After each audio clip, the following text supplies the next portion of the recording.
पंचतीर्थी व्रत। इसमें 5 दिन एकादशी से पूर्णिमा तक का स्नान करना होता है। किसी से पूरे 1 महीने तक कार्तिक स्नान नहीं कर पाते हैं तो वह 5 दिन तक जल्दी उठकर तारा की छाया में स्नान करने से पूरे 1 महीने का पुण्य फल मिल जाता है। पंचतीथिया की कहानी। पंच भिक्षु की कहानी। एक ब्राह्मण की बेटी थी। वह कार्तिक के महीने में सुबह सुबह गंगा जी स्नान करती थी। वह पराये पुरुष का मुंह नहीं देखती थी। राजा का बेटा भी कार्तिक स्नान करने जाता था।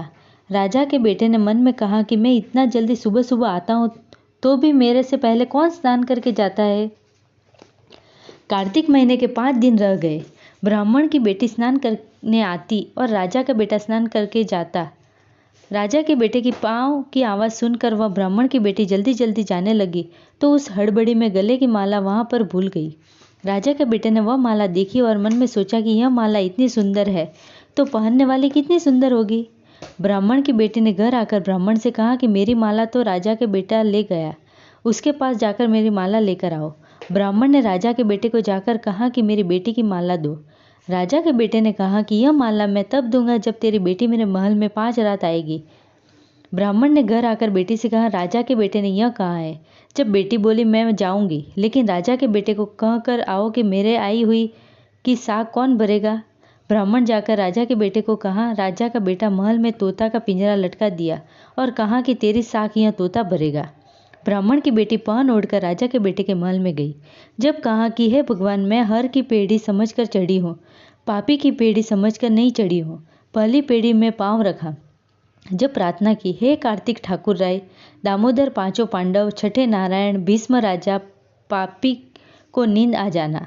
इतना कहकर वह राजा के बेटे के पलंग के पास से निकली, लेकिन उसको नींद आ गई। ब्राह्मण की बेटी ने तोते से कहा कि तोता तोता मेरी साग भरना, मेरी 1 रात पूरी हो गई है। इतना कहकर वह घर आ गई। राजा का बेटा उठा और तोते से पूछा कि वह कैसी थी।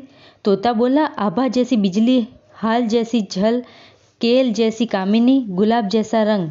जब राजा का बेटा बोला कि अभी तो 4 रात बाकी है, आज तो मैं सो गया, लेकिन कल कांटे की सेज पर सोऊंगा जो मुझे नींद नहीं आएगी। वह तो 12 बजते ही राजा के बेटे को नींद आ गई। ब्राह्मण की बेटी ने पहले कहा जैसे कि जैसा कहकर महल में चढ़ गई, लेकिन राजा के बेटे को सोए हुए देखकर वापिस उतर गई और तोते से कहा कि तुम मेरी साग भरना, आज मेरी 2 रात पूरी हो गई है। इतना कहकर वह घर आ गई। राजा के बेटे को जाग लगी। वह उठा और तोते से पूछा कि वह आई कैसी थी। जब सुआ ने बोला कि वह तो बहुत सुंदर थी। ऐसे करते करते तीसरी और चौथी रात भी बीत गई। 5वीं रात आई। तब राजा के बेटे ने अंगुली पर चीरा लगाकर नमक भर दिया। बहुत जलन हुई, हाय हाय किया। जब राजा उठकर रानी से पूछा कि हमारी नगरी में इतना दुखी कौन है। जब रानी बोली कि आपका पापी बेटा है। उसने ब्राह्मण की बेटी को 5 रात अपने महल में बुलाया, लेकिन भगवान ने तो उसका सत रखा। आज 5वीं रात है। आपका बेटा अंगुली चीर कर नमक भर कर बैठा है, जो हाय त्राय कर रहा है। जब राजा जी ने प्रधान जी से कहा कि इतना दुष्ट बेटा मुझे नहीं चाहिए, इसको तो देश निकाला दो। प्रधान जी ने राजा से कहा कि जैसा करेगा वैसा भरेगा, इसको तो आप माफ़ कर दो। राजा ब्राह्मण की बेटी को बुलाया और अच्छा लड़का देखकर उसका विवाह कर दिया। राजा का बेटा आकर उसको चुंदड़ी उठाई और धर्म की बहन बनाया। हे कार्तिक माता, जैसा उसका सत रखा वैसा सभी का रखना।